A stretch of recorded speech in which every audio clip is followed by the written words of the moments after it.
हे friends, मैंने सोचा कि मैं एक वीडियो बनाऊं because there is lot of confusion when it is about prophecy. जब भविष्यवाणी की बात आती है तो बहुत कन्फ्यूजन है बॉडी ऑफ क्राइस्ट में। There are two extremes. एक साइड वो लोग हैं जो कहते हैं that prophecy has died with apostles, और दूसरी तरफ वो लोग हैं which are very naive and they quickly believe anything. वो कुछ भी विश्वास कर लेते हैं भविष्यवाणी के नाम पर।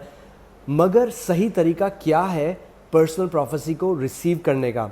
और एक ही चीज़ हमारा मार्गदर्शन कर सकती है, वो है परमेश्वर का वचन। सो 1 थेसलोनियंस 5:19, पहला थिस्सलुनीयों 5:19 कहता है कि परमेश्वर की आत्मा को हमें क्वेंच नहीं करना है, बुझाना नहीं है। और कैसे हम परमेश्वर की आत्मा को क्वेंच कर सकते हैं? व्हेन वी स्टार्ट डिस्पाइजिंग प्रोफेसीज, जब हम भविष्यवाणियों को तुच्छ जानने लग जाते हैं। सो सबसे पहली चीज़ जो हमें समझनी है कि भविष्यवाणियाँ परमेश्वर की तरफ से नियुक्त किया हुआ एक वरदान है कलीसिया के लिए, कि ताकि कलीसिया की उन्नति हो सके।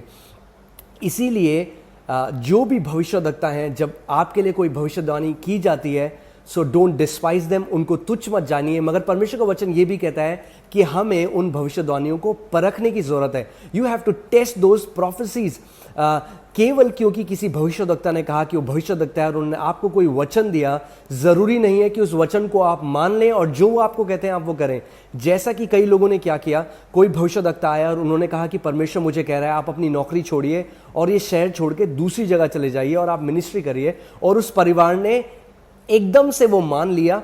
मगर परमेश्वर का वचन हमें ये करने के लिए नहीं कहता। परमेश्वर का वचन कहता है that we don't despise prophecy, हम भविष्यवाणी को तुच्छ ना जाने। मगर परमेश्वर का वचन ये भी कहता है कि हम भविष्यवाणियों को परखें, भविष्यवाणियों को परखें। ये मत करिए कि आप हर एक भविष्यवक्ता को परखने लग जाएं और उसको झूठा भविष्यवक्ता बोलने लग जाएं। हमें ये जानना जरूरी है कि प्रॉफिट्स को परमेश्वर ने कलीसिया में रखा है और वे आदर के योग्य हैं, और हमें उनका आदर करना है क्योंकि परमेश्वर ने उनको अपनी कलीसिया में रखा है। देखिए, परमेश्वर का वचन कहता है कि as many as are led by the spirit of God they are the sons of God. रोमी 8:14 के हिसाब से जितने लोग परमेश्वर की आत्मा के चलाए चलते हैं वे परमेश्वर के पुत्र हैं। सो नए नियम की कलीसिया में हमें भविष्यवक्ताओं के पास गाइडेंस के लिए जाने की जरूरत नहीं है, बल्कि ये अनबिब्लिकल है। परमेश्वर का वचन हमें ये नहीं सिखाता। आपको किसी भविष्यवक्ता के पास जाने की जरूरत नहीं है और ये पूछने की जरूरत नहीं है क्या मैं इस व्यक्ति से शादी करूं या नहीं करूं, क्या मैं ये जॉब करूं या नहीं करूं। क्योंकि पुराने नियम में 3 ऑफिसेस थे जिनके ऊपर परमेश्वर का आत्मा रेस्ट किया करता था, ठहरा करता था। वे थे किंग, प्रीस्ट एंड प्रॉफिट, राजा, याजक और भविष्यवक्ता। मगर नए नियम में हर एक परमेश्वर के पुत्र जो और बेटा और या बेटी है वह परमेश्वर की आवाज सुन सकता है और पवित्र आत्मा से गाइडेंस ले सकता है। इसीलिए परमेश्वर का वचन कहता है holy spirit is a helper, a comforter, a guide, a counsellor. So आप पवित्र आत्मा के पास जा सकते हैं अगर आपको कोई भी सवाल पूछना है। क्या इसका मतलब यह है कि नए नियम में हमें भविष्यवक्ताओं की जरूरत नहीं है? नहीं, बिल्कुल भी नहीं।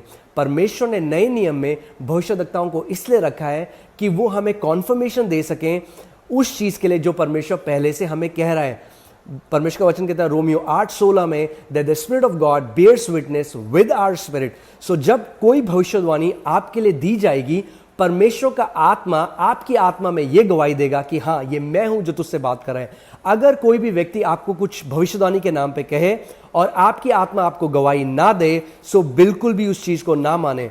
और कभी भी अगर आपको कोई भविष्यवाणी मिलती है तो परमेश्वर का वचन कहता है कि आप उसे परखें, परमेश्वर की उपस्थिति में जाएं, परमेश्वर के वचन के हिसाब से उसको देखें, और जब आपको 100% कॉन्फर्मेशन हो जाए कि ये परमेश्वर है, तभी उस बात को माने।